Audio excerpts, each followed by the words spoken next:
Cher Bruno, on est évidemment très, très ému par ce film, mais peut-être avant de passer la parole au public, aux spectateurs, j'aurais voulu dire trois choses et puis vous demander de réagir. La première, c'est que on retrouve évidemment avec ce magnifique portrait de Dieskau, de Dietrich Fischer-Dieskau, votre manière, qui est de vous laisser, vous spectateurs, construire votre sentiment du personnage.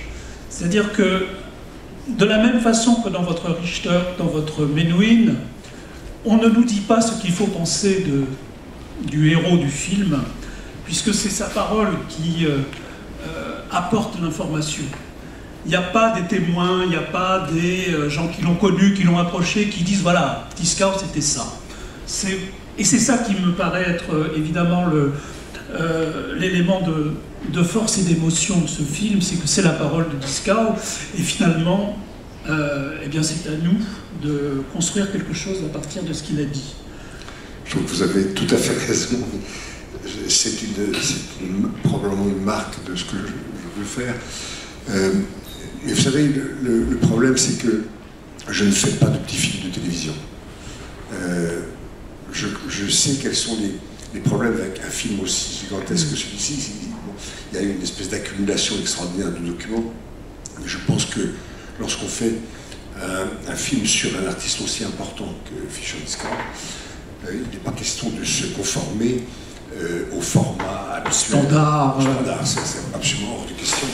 Le gros problème, c'est que, disons, l'ambiguïté de ces films, c'est qu'ils sont effectivement diffusés à la télévision, enfin sur Arte, disons, ou dans d'autres beaucoup de pays, oui.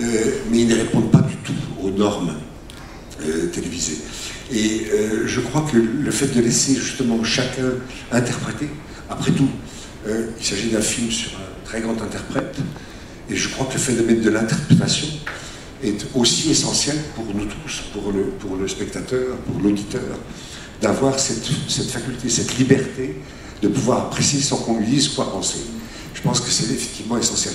Dans ce film, il y a néanmoins, j'ai fait deux commentaires qui me semblent importants au point de vue informatif, tout simplement, mais rien de plus, et qui expriment aussi l'émotion que j'ai par rapport à lui, bien entendu, parce que c'est quelqu'un qui m'a marqué depuis l'enfance, et qui a marqué, je pense, des générations, et il y a forcément quelque chose d'extraordinairement personnel dans un film de ce genre.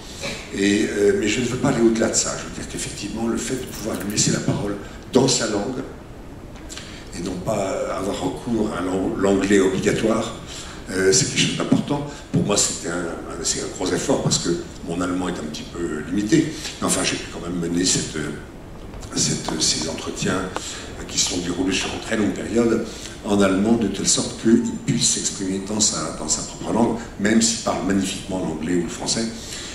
J'ai trouvé ça essentiel.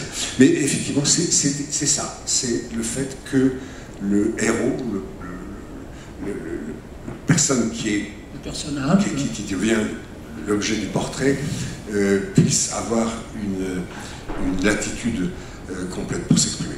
Par ailleurs, bien entendu, j'ai voulu essayer de couvrir un champ absolument gigantesque de son activité, comme chanteur de lied, comme chanteur d'opéra, comme chanteur d'oratorio, comme peintre, comme pédagogue, comme chef d'orchestre, enfin tout cela.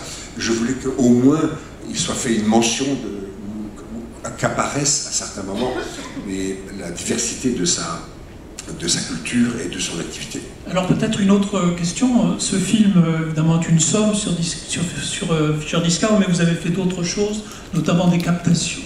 Des captations de concerts. Peut-être dire un mot sur le corpus Dietrich Fischer-Dieskau dans votre catalogue, dans votre...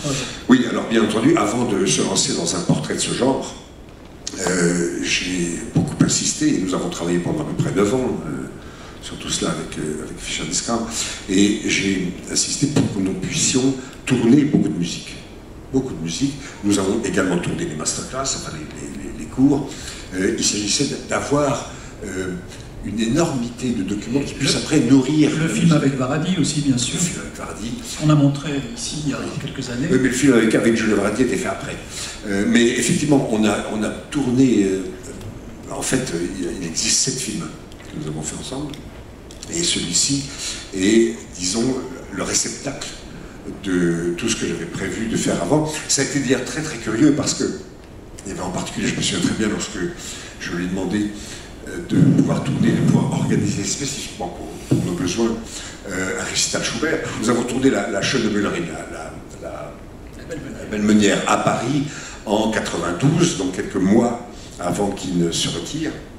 Mais auparavant, j'avais voulu aussi pouvoir tourner un film de leader de Schubert et de Schumann. Nous avons tourné un Dichter Liebe, un Liederkreis, et puis ce qu'on appelle un récital de leaders variés de Schubert. Et Dieter était très très réticent à l'idée. Et quand nous avons préparé tout cela ensemble à Berlin, chez lui, il me dit, oh tu sais, Schubert, j'ai tellement chanté, peut-être que ça ne s'impose pas. Je dis, chanter oui, et enregistrer, mais pour le film, j'en avais vraiment besoin. Et il m'a dit non, de toute façon, ce que j'ai retenu dans mon programme de récital Schubert de cette année ne te conviendrait pas, parce qu'il y a très peu de leaders qui sont vraiment, qui font partie du catalogue le plus évident, comme le Erlkönig, comme le faisaient les grands, ou la truite, ou je ne sais quoi. Voilà. Et je lui dis, mais c'est intéressant parce que j'ai préparé, avant de venir ici, une liste de leaders que j'aimerais que tu chantes. Et Fischer comme oui, mais certainement, enfin, moi aussi j'ai la mienne.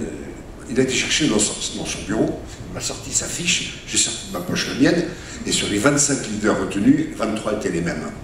Et c'est à ce moment-là qu'il m'a donné le feu vert. Voilà, ce qui fait qu'on a pu tourner. Et on a tourné de manière très très particulière, en ce sens qu'on a tourné un plan séquence. C'est le film des leaders de Schubert est fait avec une caméra et un seul plan.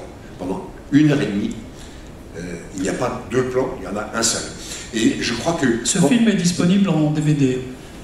Ce film n'est pas disponible. Non. Tous ces films vont sortir d'ici quelques mois. Il a fallu... imaginons. Non, ce récital. Il a fallu. Non, ça n'est pas sorti. C'est sorti en vidéocassette pendant un moment. Et il a fallu attendre la mort de Dieter Fischenska pour que les éditeurs commencent à s'y intéresser. Absolument ahurissant. Mais ce qui fait que d'ici la fin de l'année vont sortir les récitals et les masterclass. Et l'année prochaine, ce portrait qui va être disponible. Alors, il y a un troisième point que je voulais qu'on aborde avant de passer la parole au public, c'est la question de l'héritage. Il se trouve que dans une heure, un très bon chanteur, Werner Gura, fait un grand Schubert. Voilà, donc il y a aussi une partie du public qui va aller écouter ce récital, ce voyage d'hiver. L'héritage de Dieskau, c'est bien sûr quelques films, et le vôtre, bien entendu. Des centaines de disques. C'est aussi des centaines de disques, ce sont aussi des livres. Il faut peut-être indiquer que, comme un certain nombre d'autres musiciens, Dieskau est tenu à transmettre quelque chose. Il y a un livre sur Wolf, il y a un livre sur l'interprétation du Lied, il y a toute une série de choses sur Schubert, sur Schumann, qui sont disponibles en français, qui ont été traduits, et qui existent encore. Et il y a un livre absolument extraordinaire, qui est très peu connu, mais qui est traduit en français aussi, qui est un livre de fiction sur Pauline Viardot. Ah, ça, c'est Pauline Viardot. C'est absolument extraordinaire. C'est peut-être son plus beau bouquin. Mais c'est une fiction, c'est comme une sorte de roman, mais qui établit ce personnage extraordinaire qui devait être Pauline Viardot, qui était non seulement une très grande chanteuse, mais qui était aussi liée à tous les grands compositeurs de son époque, qui tenait un milieu littéraire à Paris, à Bougival plus exactement, ou à Baden. Enfin, il a écrit, oui, il a une production littéraire importante. Troisième chose, l'héritage, ce sont les gens qui sont passés par Dieskau, qui font évidemment une autre façon de chanter, qui ne sont pas dans des approches épigonales du grand maître, mais qui maintiennent cette tradition du Lied, de l'excellence et du travail de Dieskau pendant 50 ans. Les malheureux. Je pense que c'est justement un de ces artistes qui ont tellement marqué ce domaine en particulier que la référence demeure. Et comment passer par-dessus bord ou bien s'y insérer, ça peut être effrayant. Et parce que c'est une évidence que dans ce domaine du lead allemand, ce qu'il a fait est tellement gigantesque, non seulement par la quantité, mais par l'extraordinaire qualité, et depuis le plus jeune âge. Il se trouve que je trouvais extraordinairement émouvant vous avez entendu ce lead Weymouth de Schubert qui ouvre le programme, qui est une des choses que nous avons tourné donc en 91, un an avant Midsommar. Et j'ai trouvé absolument extraordinaire cette approche qu'il avait vers la fin de sa carrière de chanteur. Vous savez qu'on lui a reproché l'artifice, d'être trop un intellectuel, d'avoir trituré les partitions et les mots dans tous les sens avant de... Voilà. Et je crois que s'il y a peut-être une dose de vérité, et encore dans le milieu de sa carrière, à la fin, je trouve qu'il a retrouvé cette fraîcheur, cette spontanéité, le Fischerweise hollandais à la fin, qui est non seulement, au point de vue de la maîtrise vocale, quelque chose d'absolument insensé. Mais on a l'impression que toute cette spontanéité est revenue. Et or, je vais simplement vous dire un des moments les plus émouvants que j'ai connus dans ces longues années de préparation de ces films avec Fischer-Dieskau. Lorsque il a arrêté donc de chanter, il m'a écrit une lettre dès le lendemain, du 31 décembre 92, pour me dire, ça y est, maintenant je suis prêt pour le portrait. Alors, cette lettre est reproduite en partie dans le programme oui. de la manifestation. Voilà, donc le public a pu lire. D'accord, mais il y a un petit épisode dans les mois qui ont suivi. Je me suis trouvé à Berlin très souvent chez lui. On a passé des semaines entières à visionner des archives. Et en particulier, il m'a montré une espèce de captation très vilaine au point de vue de l'image qui avait été faite de la Schöne Magelone de Brahms, dans laquelle non seulement il chantait les 15 mélodies de Schöne Magelone, mais en plus il était le narrateur de la chose. C'est quelque chose un tour de force extraordinaire. Et en bis, il a donné un lead de Brahms qui s'appelle Feldeinsamkeit. Et je me souviens très bien qu'on a vu ça ensemble. Et j'étais tellement ému à la fin de ce Feldeinsamkeit que je ne pouvais rien dire, et je lui ai simplement pris la main. Et bon, on était assis, et je lui ai donné la main. Et sa réaction était es war nicht genug legato, c'était pas assez legato. Ich hätte früher aufhören sollen. J'aurais dû arrêter plus tôt. Voilà le niveau d'autoexigence dans lequel il se situait.